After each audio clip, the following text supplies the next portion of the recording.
Hai, Anda menyaksikan sedang viral bersama saya Gracia Bern. Sejumlah isu terkini ramai dibahas di Indonesia, mulai dari karhutla di wilayah Kalimantan hingga penanganan gempa NTT yang masih menaruh harap bagi para pengungsi dan BNPB mencatat ada jumlah pengungsi korban gempa NTT yang kini mencapai 150.000 jiwa.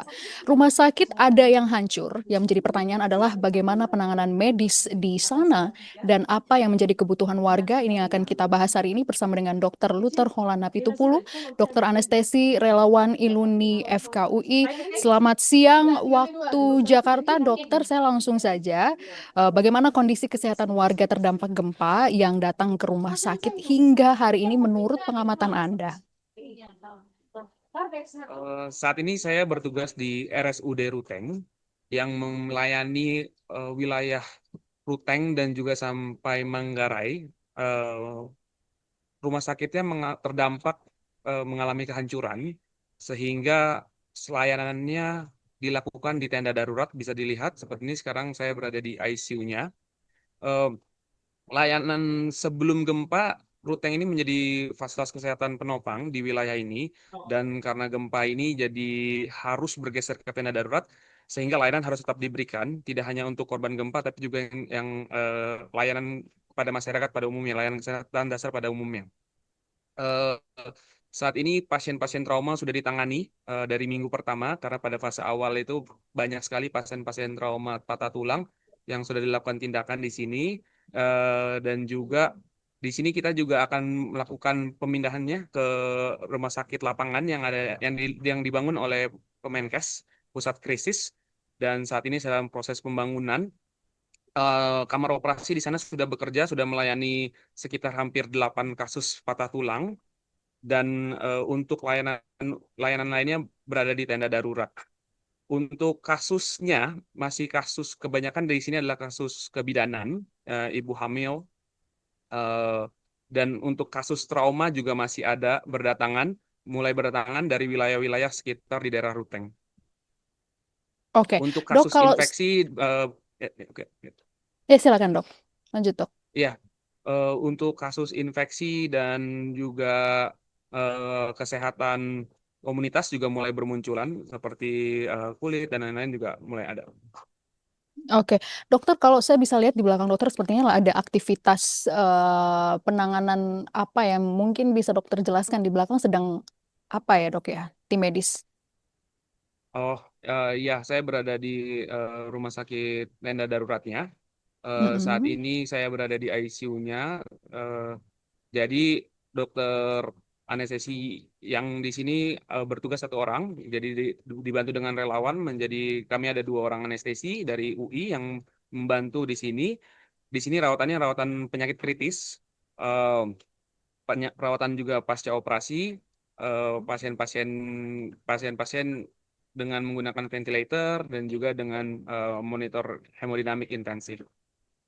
Mhm. Ya, di sini Oke, bekerja oke. sama juga dengan perawat dari tenaga organik RSUD Ruteng, terus bekerja meskipun di tengah keterbatasan dengan tenda ini.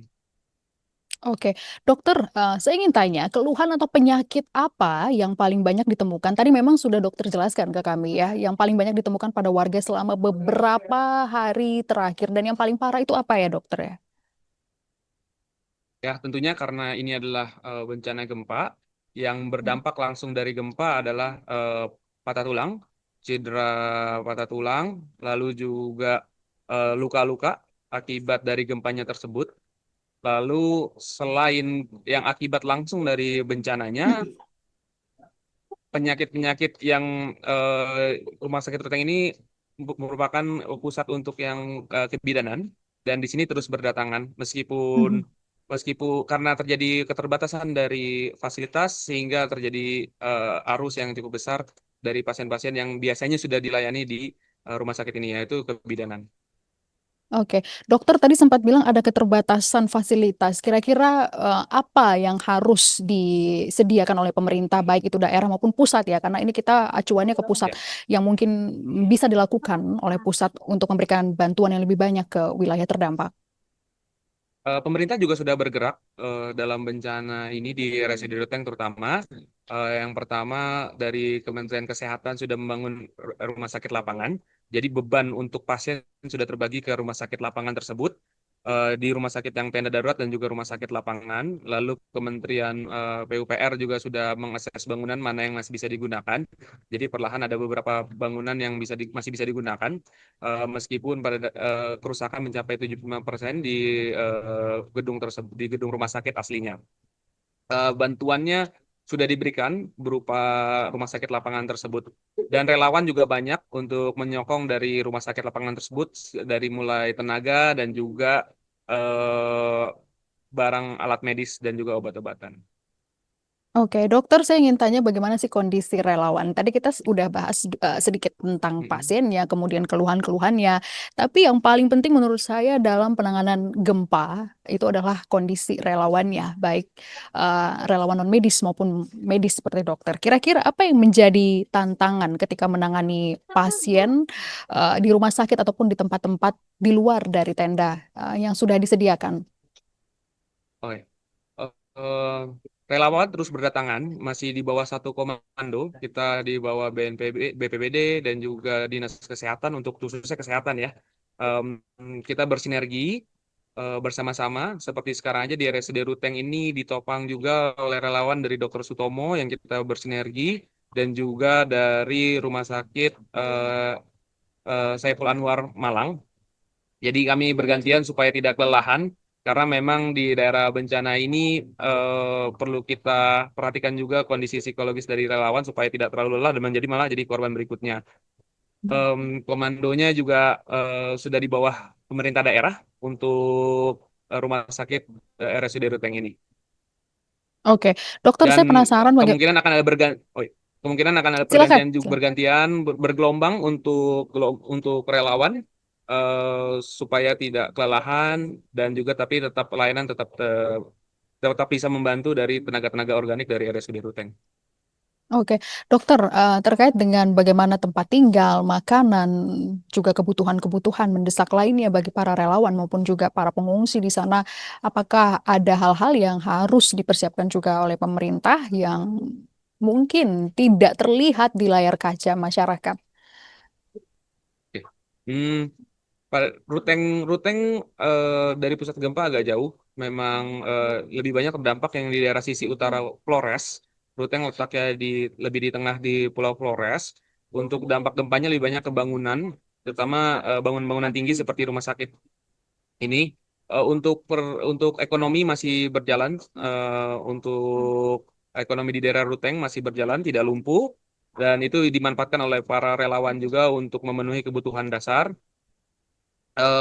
Dan kalau untuk dari tenaga medis juga dapat berdatangan untuk kebutuhan dasar seperti sumbangan makanan dan lain-lain itu nanti disampaikan melalui dari rumah sakit itu sendiri.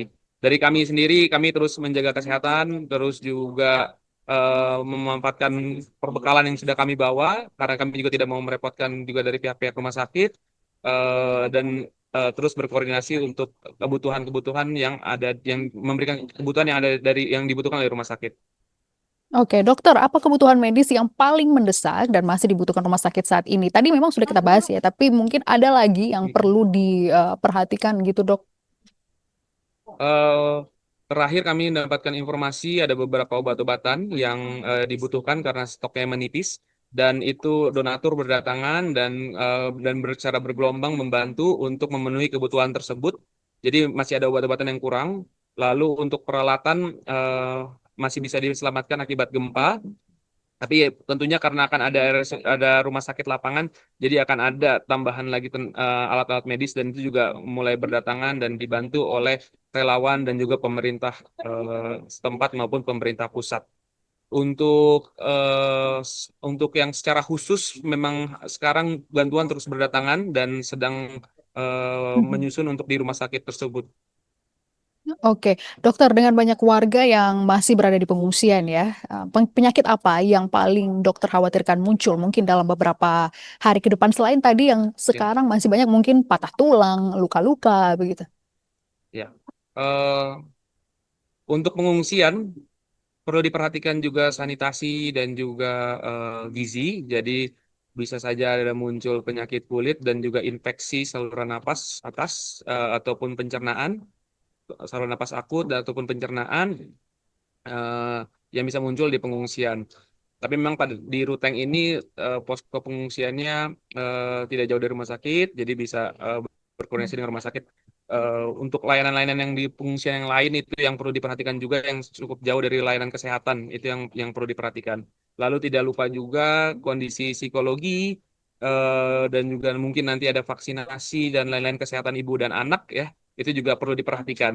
Tapi memang fase tanggap darurat ini sampai tanggal 28 Agustus ya terakhir eh, itu fokusnya kepada dampak langsung akibat gempa dan setelah itu perlu diperhatikan juga efek dari secara tidak langsung bencananya yang biasanya muncul Oke.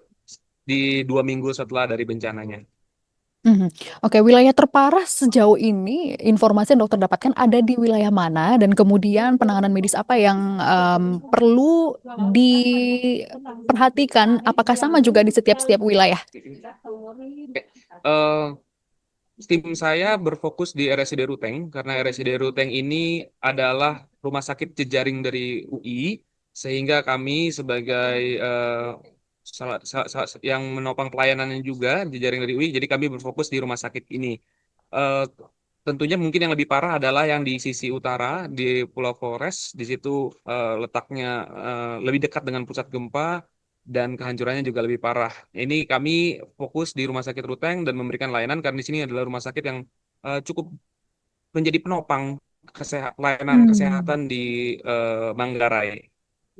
Oke, dokter, yang juga menarik kan selain daripada tadi fisik ya yang terkena dampak gempa ini, apakah dokter juga mulai menemukan dampak psikologis pada warga? Yang tadi juga salah satu perhatian dokter ya, terutama bagi anak-anak dan lansia akibat gempa dan mungkin gempa-gempa susulan yang masih terasa. Informasi kami dapatkan dari BMKG selama beberapa waktu ke depan juga masih ada ribuan gempa susulan yang terjadi. Dampak psikologis yang dokter rasakan pada warga di sana seperti apa? Saya belum ada asesmen khusus ya untuk dampak psikologis dan umumnya nanti kita akan tapi sudah jadi perhatian kami. Rencananya kami juga akan melakukan pengiriman tim psikiatri untuk melakukan asesmen secara menyeluruh ya Mm-mm. untuk dampak psikologis ke warga dan biasanya kami lakukan akan di daerah pengungsian ya. Eh, Memang yang paling rusak adalah di daerah utara. Sebagai contoh saja, tadi baru ada pasien ibu hamil yang mengalami tekanan darah tinggi dengan kehamilan dan mengalami penurunan kesadaran. Dirujuk dari posko kami yang ada di sisi utara Pulau Flores dari Dampe, karena di sana keterbatasan fasilitas untuk dokter kebidanannya dirujuk ke Rumah Sakit Ruteng dan dilakukan operasi dan saat ini sedang dirawat di ICU. Perjalanannya Hmm. sekitar 3 jam dari Dampe dan saat ini pasien masih dalam perawatan di ICU. Oke, dokter, dari pasien-pasien yang dokter tangani, adakah kondisi atau cerita yang paling menggambarkan beratnya mungkin situasi warga setelah gempa ini? Eh, yang saya tangani untuk kasus-kasus patah tulang umumnya memang berdampak langsung dari gempa saat pasien sedang eh, mengendarai motor, lalu gempa, lalu terjatuh, patah tulang, lalu juga tertimpa timbunan dari runtuhan, lalu juga yang tadi yang saya ceritakan adalah ibu hamil yang di posko kami mengalami kejang, penurunan kesadaran, dan dirujuk ke kami dengan segala keterbatasan mampu kita tolong dengan baik. Ada juga cerita dari tim kami di mana eh, dari posko kota yang ada di sisi utara itu ada persalinan persalinan normal dan itu didampingi oleh tim dokter kebidanan kami yang ada di sini melalui telepon karena di sana ada dokter namun memang masih butuh pendampingan untuk melakukan persalinan tersebut. Oke, dokter, Jadi pertanyaan memang terakhir.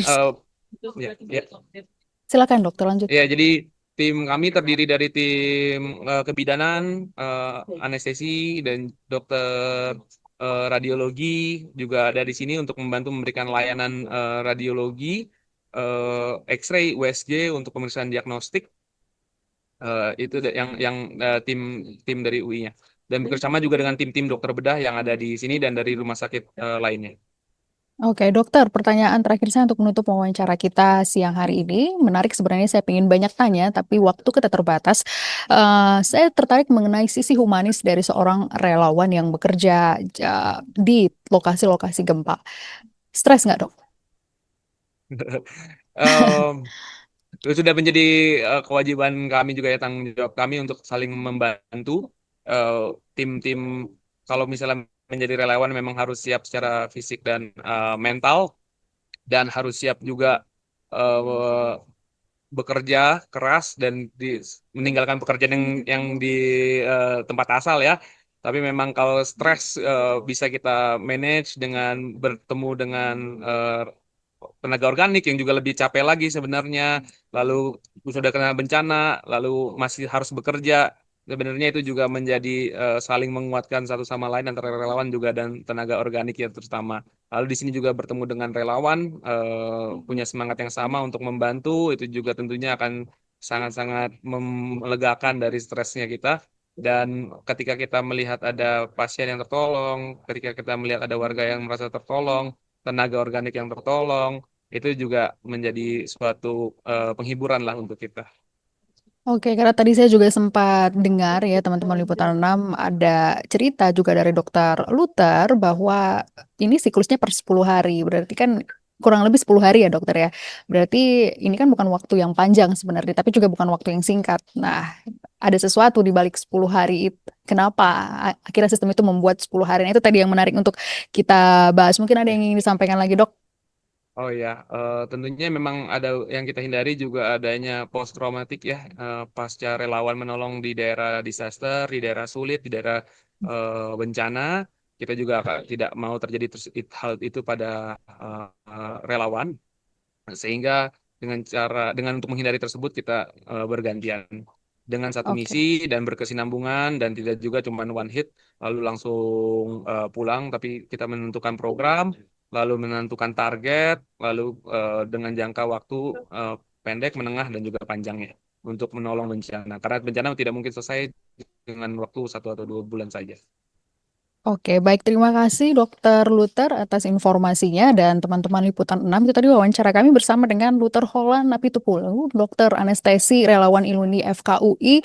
Ada beberapa hal tadi memang disampaikan oleh Dokter Luther terkait kebutuhan di sana. Kalau saya bisa sedikit merangkum, yang menjadi perhatian bagi warga terdampak gempa yang pertama adalah sanitasi dan gizi, saluran napas atas dan pencernaan. Kemudian untuk tindakan-tindakan yang memang masih banyak diperlukan saat ini adalah eh, penanganan patah tulang dan luka-luka. Untuk informasi lainnya, Anda bisa update di channel YouTube Liputan 6 CTV. Saya Gracia Ben. Sampai jumpa.